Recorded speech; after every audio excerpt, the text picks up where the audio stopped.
Bien, buenas tardes hermanos y hermanas, espero que puedan estar bien.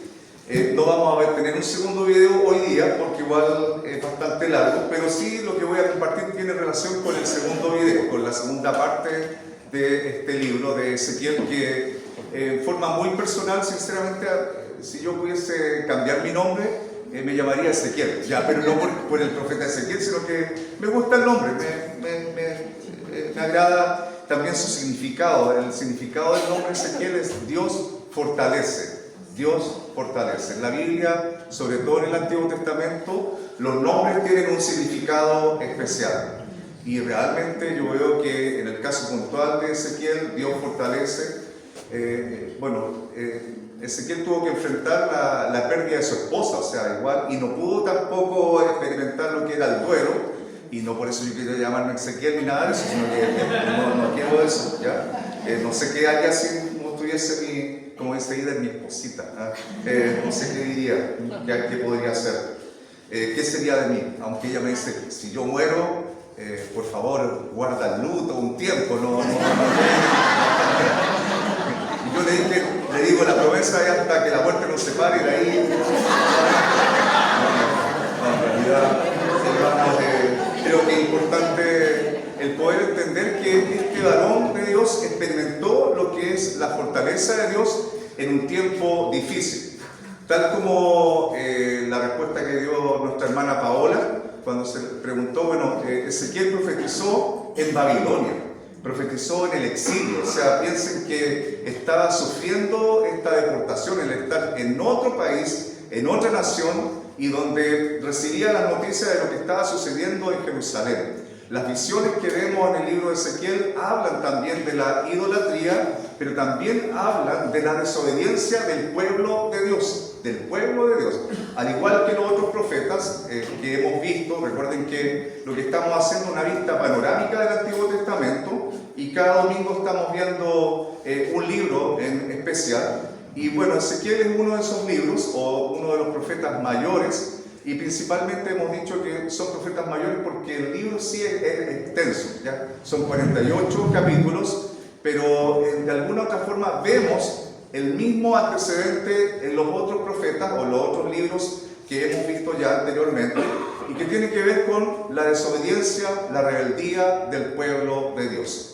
En algunos casos los profetas profetizaron de lo que iba a suceder, y obviamente siempre los profetas profetizan en relación a lo que va a suceder, pero a diferencia de Ezequiel, Ezequiel profetiza con respecto a lo que va a suceder con el pueblo, ¿ya? Pero ahora estando en el exilio, estando en Babilonia. Y por otra parte también podemos ver cómo Dios muestra su amor, su fidelidad con su pueblo a pesar de experimentar situaciones difíciles, complicadas y también situaciones muy tristes y desoladoras. Yo no sé si ustedes podrían, lógicamente, podrían darse cuenta de que podemos darle vida a algo que está muerto. O sea, lógicamente, ¿podríamos darle vida a algo que está muerto? Yo creo que no, ¿ya? Ahora, espiritualmente, ¿Dios podría darle vida a algo que está muerto? Obvio que sí. Bueno, entonces la segunda parte del libro de Ezequiel habla acerca de esta profecía que tuvo Ezequiel con respecto a este valle donde estaban los huesos, y los huesos estaban de huesos secos. Piensen que no eran cadáveres, sino que eran huesos, ¿ya? Esqueletos, ¿ya? Mi esposa en varias ocasiones ha tenido la oportunidad de ir con algunos cursos en el colegio a la Facultad de Anatomía en Santiago de la Universidad de Chile, y ahí han visto cuerpos, hay cuerpos, y pueden ver los órganos que están ahí, y uno puede ver que hay un cuerpo, o sea que hay órganos, pero estamos hablando de huesos, ¿ya? Huesos secos, ¿ya? Huesos secos. Poder decir, bueno, va a haber vida en esos huesos secos es como algo bien difícil, bien complicado. Entonces, yo quiero compartir con ustedes esta pequeña prédica que tiene relación con la vida de Dios en lo seco. La vida de Dios en lo seco. En Chile lo que tenemos más seco es el desierto de Atacama. Se dice que el desierto de Atacama es el lugar más seco de toda la tierra. Y en la sequedad del desierto de Atacama viven familias, viven personas, quizás no viven grandes cantidades de personas, pero hay personas que viven en el desierto. Y muchos de los que estamos acá hemos vivido de alguna u otra forma en el desierto desde el punto de vista espiritual. Hemos experimentado el tiempo del desierto, de la sequedad, donde no vemos ninguna esperanza, donde no vemos agua, donde no podemos tampoco satisfacer nuestra necesidad, ni tampoco podemos ver una esperanza viva o gloriosa frente a la situación incerta a la cual nosotros estamos insertos dentro de lo que es la sequedad. Entonces, Dios da vida en lo seco. Y para eso yo quiero compartir con ustedes lo que nos dice Ezequiel capítulo 37 desde el versículo 1 al 14, donde está esta visión del valle de los huesos secos. Así que vamos a leer la lectura. Traje mi Biblia con letra grande porque al leer allá me voy a cumplir. Así que, bueno, dice así la palabra del Señor, Ezequiel 37. La mano de Jehová vino sobre mí y me llevó en el espíritu de Jehová y me puso en medio de un valle que estaba lleno de huesos y me hizo pasar cerca de ellos por todo en derredor. Y he aquí que eran muchísimos sobre la faz del campo, y por cierto, secos en gran manera. Y me dijo: hijo de hombre, ¿vivirán estos huesos? Y dije: Señor Jehová, tú lo sabes. Me dijo entonces: profetiza sobre estos huesos y diles: huesos secos, oíd palabra de Jehová. Así ha dicho Jehová, Señor, a estos huesos: he aquí, yo hago entrar espíritu en vosotros y viviréis, y pondré tendones sobre vosotros y haré subir sobre vosotros carne, y os cubriré de piel, y pondré en vosotros espíritu y viviréis, y sabréis que yo soy Jehová. Profeticé pues como me fue mandado, y hubo un ruido mientras yo profetizaba, y he aquí un temblor, y los huesos se juntaron cada hueso con su hueso. Y miré, y he aquí tendones sobre ellos, y la carne subió, y la piel cubrió por encima de ellos, pero no había en ellos espíritu. Y me dijo: profetiza al espíritu, profetiza, hijo de hombre, y di al espíritu: así ha dicho Jehová el Señor, espíritu, ven de los cuatro vientos y sopla sobre estos huesos y vivirán. Y profeticé como se había mandado, y entró espíritu en ellos, y vivieron, y estuvieron sobre sus pies, y un ejército grande en extremo. Me dijo luego: hijo de hombre, todos estos huesos son la casa de Israel. Y aquí ellos dicen: nuestros huesos se secaron, y pereció nuestra esperanza, y somos del todo destruidos. Por tanto, profetiza y diles: así ha dicho Jehová el Señor: he aquí yo abro vuestros sepulcros, pueblo mío, y os haré subir de vuestras sepulturas, y os traeré a la tierra de Israel. Y sabréis que yo soy Jehová, cuando abra vuestros sepulcros, y os saque de vuestras sepulturas, pueblo mío. Y pondré mi espíritu en vosotros, y viviréis, y os haré reposar sobre vuestra tierra, y sabréis que yo Jehová hablé y lo hice, dice Jehová. Amén. Bueno, hasta aquí esta lectura de lo que es este pasaje, que es muy conocido. Quizás cuando relacionamos Ezequiel podemos relacionarlo con una de estas visiones, y entre estas está la visión del valle de los huesos secos, ¿ya? Bueno, el libro de Ezequiel lo podemos dividir en dos partes. La primera parte es netamente un juicio por el pecado, especialmente por la idolatría y la rebelión del pueblo de Israel, ¿ya? Esa es como la primera parte, lo que vimos en el video. La segunda parte es la esperanza de la restauración, con promesas para renovar el corazón de piedra, para cambiarlo por un corazón de carne, por un corazón sensible a la voz de Dios. También en la segunda parte del libro nos habla de un nuevo pacto que Dios va a establecer con su pueblo, y también ese nuevo pacto trae renovación no solamente al pueblo, sino que también al templo.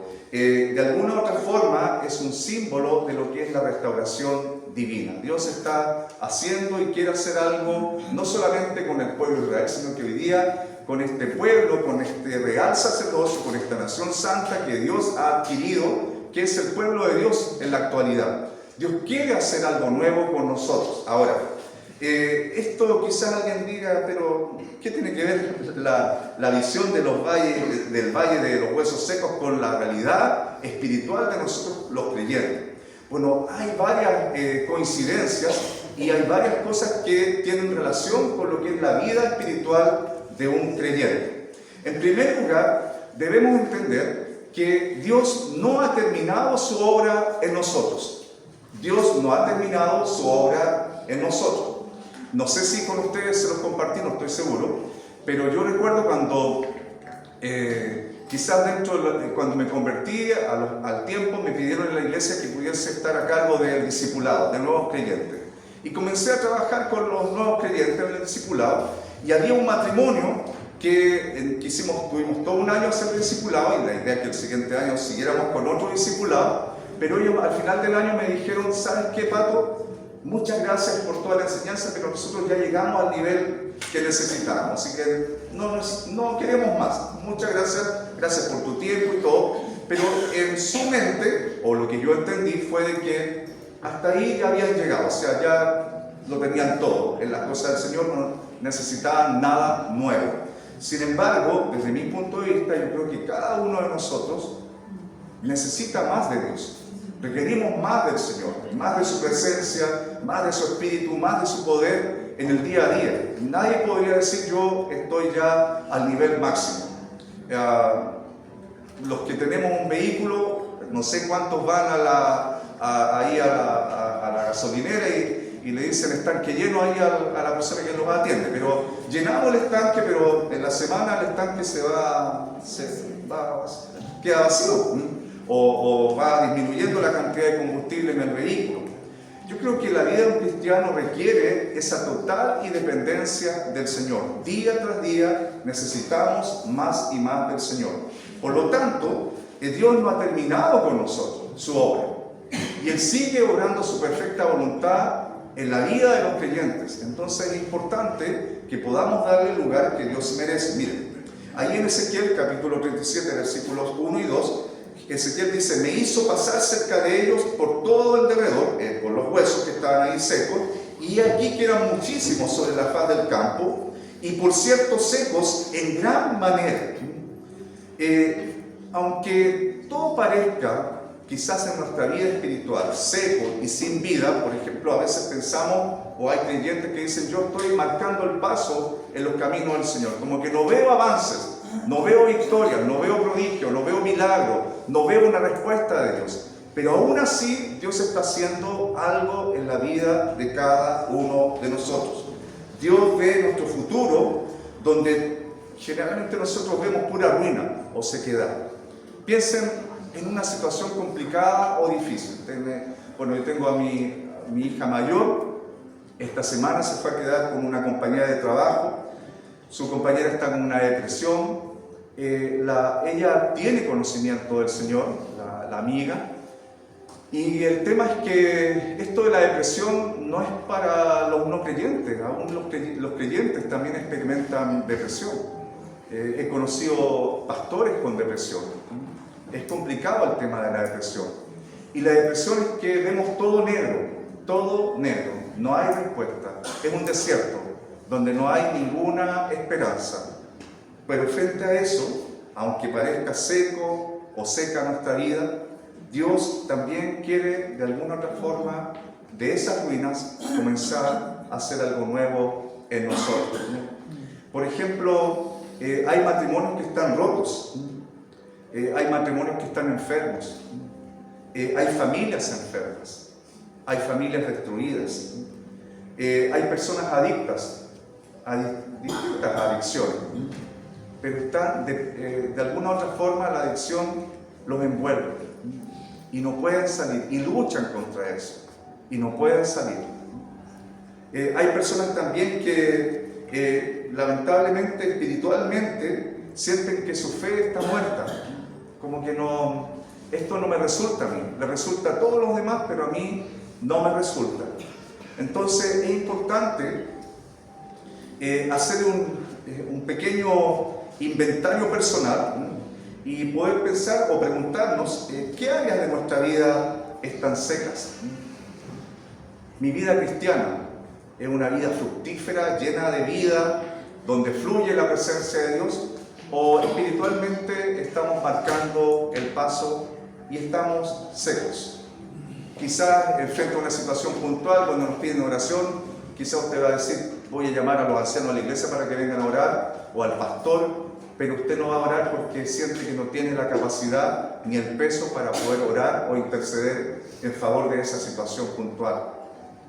Hermanos, la sequedad puede llegar en cualquier momento, pero no llega así en forma abrupta o repentina, sino que es momentánea, o sea, es un proceso lentamente donde podemos llegar a estar muertos. En Chile, cada mes mueren alrededor de 9.360 personas en Chile. 9.360 personas. Este año, el mes donde ha muerto más gente fue en abril, donde murieron 10.155 personas.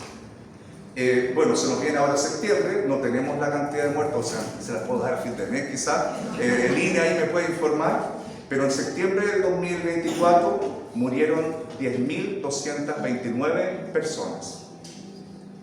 ¿Y saben de qué mueren las personas en Chile? Mueren de infarto al miocardio. Pero el infarto al miocardio, ¿por qué viene?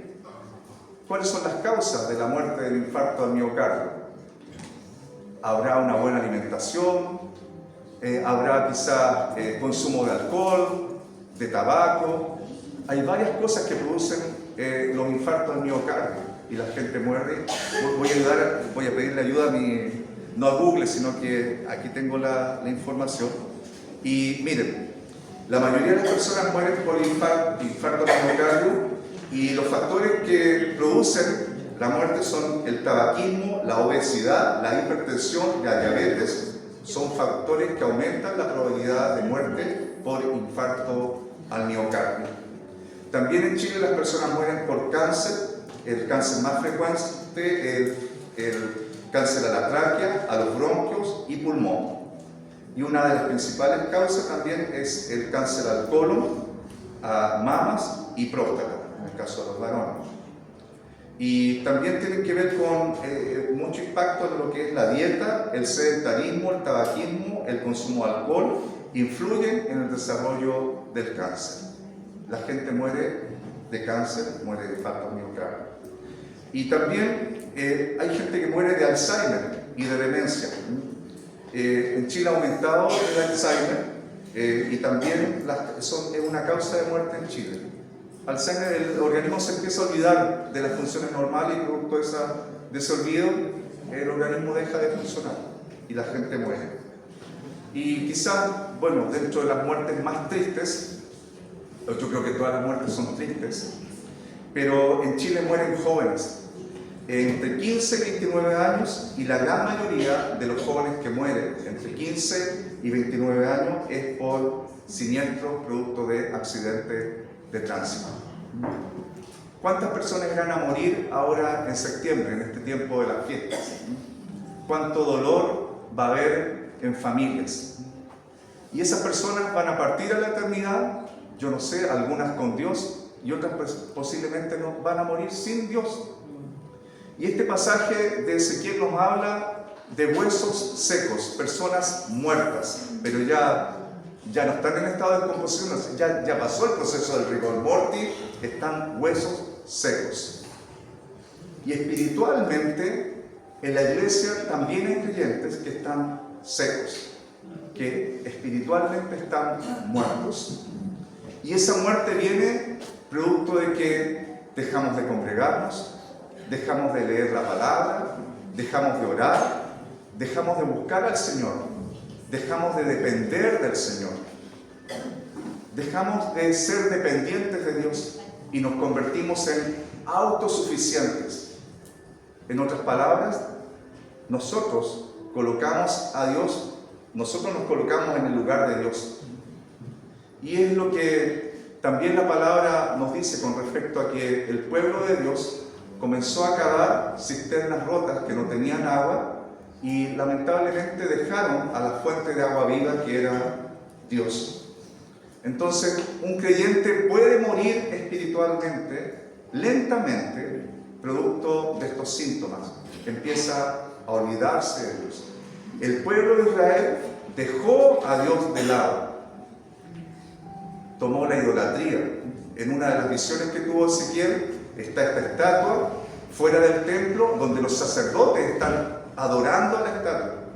Y la otra estatua está el pueblo adorando a la otra estatua, que no era precisamente Dios. Y lo que ve Ezequiel en esa visión del templo es que la presencia de Dios sale del templo, producto de la desobediencia, de la idolatría y también de esta falta de dependencia de Dios. Si nosotros dejamos a Dios, hermanos, lo más probable es que la presencia de Dios no va a estar con nosotros, porque le vamos a dar ese lugar que ocupaba a Dios en nuestra vida, se la vamos a dar quizás al pecado o a la idolatría, pero no se la vamos a dar a Dios. Hoy día las personas en general, hermanos, tienen necesidad de Dios, pero no tienen idea que tienen necesidad de Dios y tratan de satisfacer esas necesidades con deporte, con una pareja, con una pasión, con un hobby, con muchas cosas.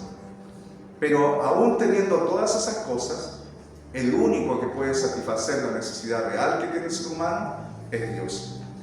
Piensen, por ejemplo, en un familiar suyo que no conoce al Señor, o un amigo, un vecino, un compañero de trabajo, del colegio, que no conoce al Señor. Esa persona espiritualmente está muerta, no tiene vida, no tiene vida espiritual. Pero nosotros conocemos al dador de la vida, a Jesús el Señor, y Él tiene el poder para poder transformar y resucitar a esas personas y darles vida y vida en abundancia. Jesús lo dijo: yo he venido para que ustedes tengan vida y esa vida la tengan en abundancia. No es una vida precaria, no es una vida pequeña, es una vida abundante. Y Jesús quiere que tú y yo tengamos esa vida, que podamos palpar, degustar esa vida. Pero hay algo en nosotros que nos impide poder vivir esa vida cristiana, esa vida dependiente del Señor constantemente. Y quizás es el mundo. Piensen, por ejemplo, hoy día el consumismo, el materialismo son parte de las realidades del espíritu que hay en la sociedad actual, en la cual nosotros estamos insertos. Y a veces el consumismo y el materialismo también está dentro de la iglesia. Y hay cosas que empezamos a autosustentarlas nosotros, a decir: no, esto no requiere de Dios, requiere de mi trabajo, de mi esfuerzo, de mi dedicación. Pero es importante que podamos entender que Dios quiere hacer algo nuevo con nosotros. Piense, por ejemplo, en nuestra propia familia. Hay situaciones puntuales en la familia, o en los hogares, en los matrimonios, en el trabajo.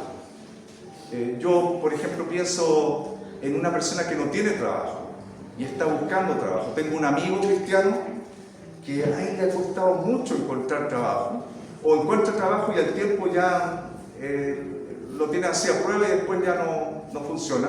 Conversando con otra persona me decía: quizás el problema es él, que no tiene que adaptarse al nuevo trabajo y todo.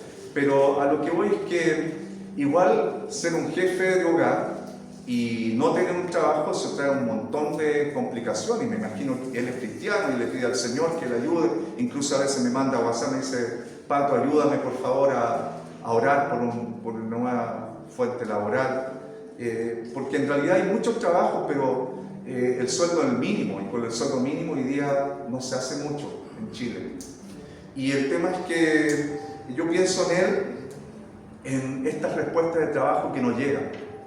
O quizás pienso en alguna hermana de la iglesia que su esposo no la acompaña en lo que son los servicios congregacionales. Ese esposo no quiere aceptar al Señor, no quiere relacionarse con Dios, y también esa hermana sufre. O quizás un hijo o una hija rebelde, y los padres cristianos también sufren por esos hijos rebeldes. O quizá alguien que en su trabajo tiene compañeros que le hacen la vida imposible. Y uno ora y pide a Dios, por favor, haz algo, Señor. Y no vemos nada. Bueno, la pregunta que hizo Dios a Ezequiel fue, Ezequiel dice ahí en el versículo 3, y me dijo, hijo de hombre, ¿vivirán estos huesos? ¿Vivirán estos huesos? O sea, si ustedes y yo fuésemos Ezequiel y Dios nos pregunta, estamos pisando sobre los huesos y vemos este campo lleno de huesos, y nos pregunta Dios, ¿vivirán estos huesos? ¿Qué diríamos nosotros? No, imposible, difícil. Hermanos, los problemas que nosotros podamos enfrentar, piensen en cualquier problema que usted tiene, ¿ya? Una vez a un pastor amigo, mi esposa le preguntó, ¿y tú no tienes problema? Y él, como la pensó un buen rato, dijo, no tengo problema. A la semana, él era de Inglaterra, era de Gales, y a la semana estaba cruzando en avión el Atlántico por un problemas que tenía varios problemas en una semana. Así que cuando fijan si tenemos problemas, no tengo problemas, pero sé que cuando vengan esos problemas, el Señor va a ayudarme a poder enfrentar esos problemas. El tema es que si pensamos por un momento en todos los problemas que tenemos, piense en un problema, no le voy a eliminar su problema por si acaso, piense en un problema que usted tenga actualmente. ¿Qué hacemos con eso? ¿Tienen solución esos problemas? En el Señor tiene solución. Entonces tenemos que declarar la palabra de Dios. Para Dios no hay nada imposible. ¿Hay algo imposible para Dios? Nada. Nuestro Dios es un Dios todopoderoso, todo lo puede. No sé por cuánto tiempo estuvimos orando por la Abby. ¿Cuánto tiempo? 50 días. 50 días orando por la Abby, la nieta de nuestros hermanos, Betty y Abelardo. La pequeñita ahí en el hospital. Convulsiones, exámenes, pasaba de un hospital a otro y no había respuesta. La Abby ya no sé cuántos días lleva ya en la casa. Como varias semanas ya. 2 meses y medio. Claro. Y no hay convulsiones, no han habido. Entonces, gracias al Señor. Pero me imagino que no solamente los abuelos estaban orando, la iglesia estaba orando, la iglesia de los papás de la Abby también estaban orando, los mismos papás estaban orando. Me imagino ahí los papás llorando y pidiéndole al Señor que Él traiga una respuesta para la salud de su hijita. Hermanos, tenemos que comenzar a declarar, aun cuando no veamos nada, a declarar lo que ya la palabra de Dios nos ha dicho, que Dios lo puede hacer. Cualquier situación, cualquier problema o dificultad que podamos tener, Dios la puede solucionar. Ahora, entendamos lo siguiente: mis tiempos, su tiempo, no tiene relación con el tiempo de Dios, ¿verdad? Por eso es que hablamos del cronos de Dios, hablamos del cronos y hablamos del kairos de Dios. El cronos es nuestro tiempo, pero el kairos es el tiempo de Dios. Y tenemos que permitir que el kairos de Dios se cumpla en nuestras vidas. Entonces necesitamos declarar la verdad de Dios. Declarar, donde no hay vida, declarar vida. Donde vemos que hay muerte, declarar vida, ¿ya?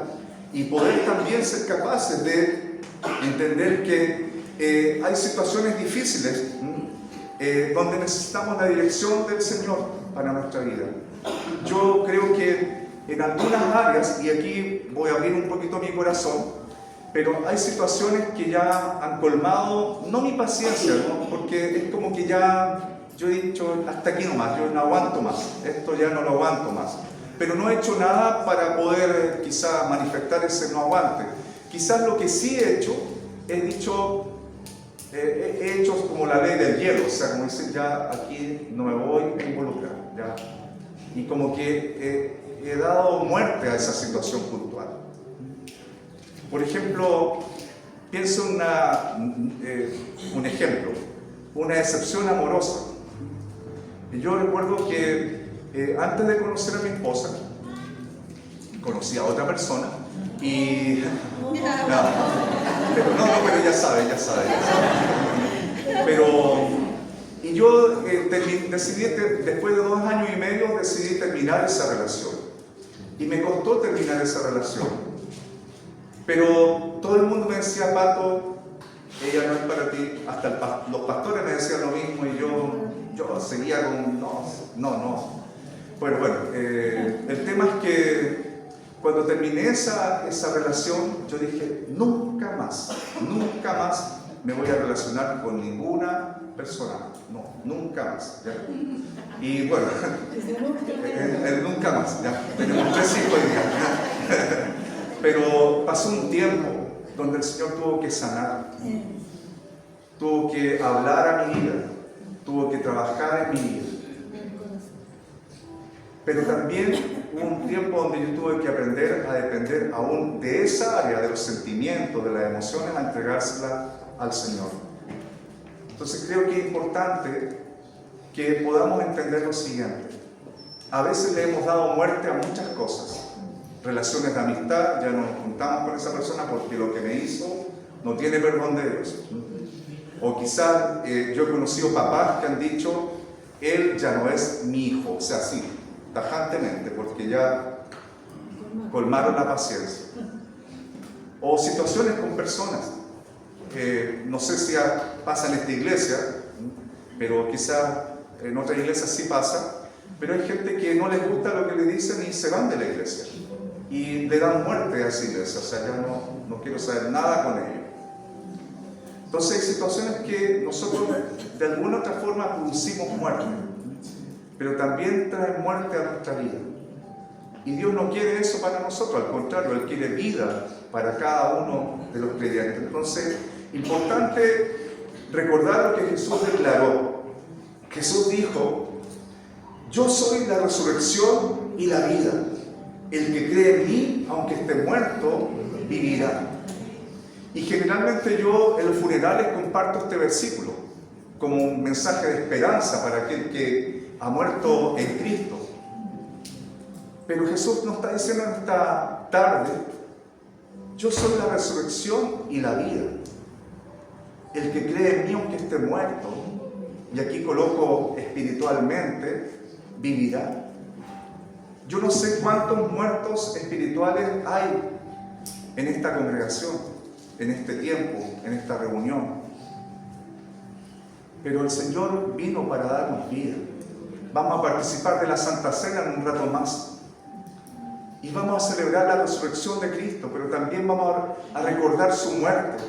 Jesús murió para que tú y yo pudiésemos experimentar vida y vida en abundancia. La vida de Cristo está al alcance de todos los creyentes.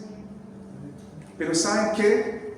En este mismo pasaje de Ezequiel habla de que Dios al final unió las coyunturas, los músculos, todos los tendones, y ahí colocó a las personas.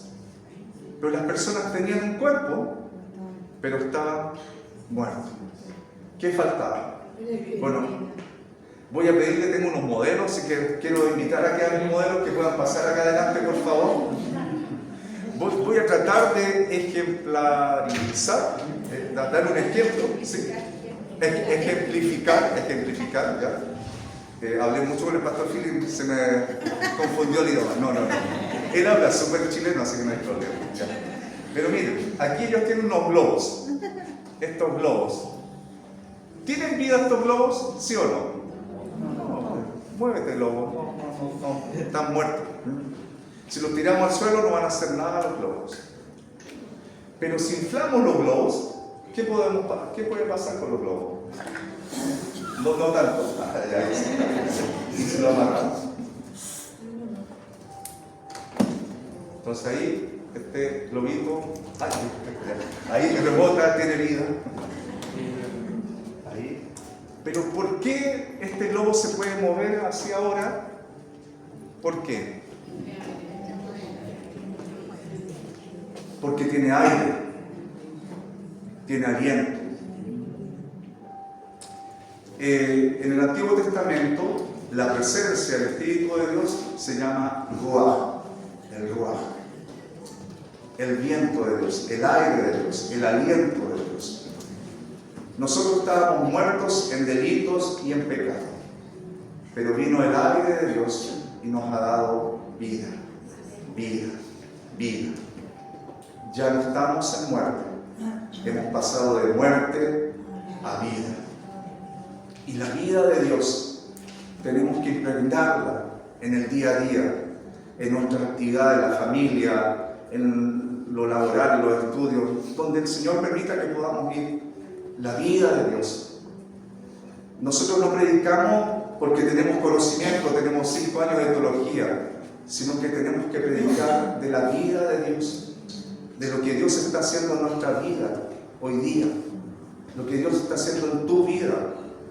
Y Dios quiere hacer grandes cosas con nosotros.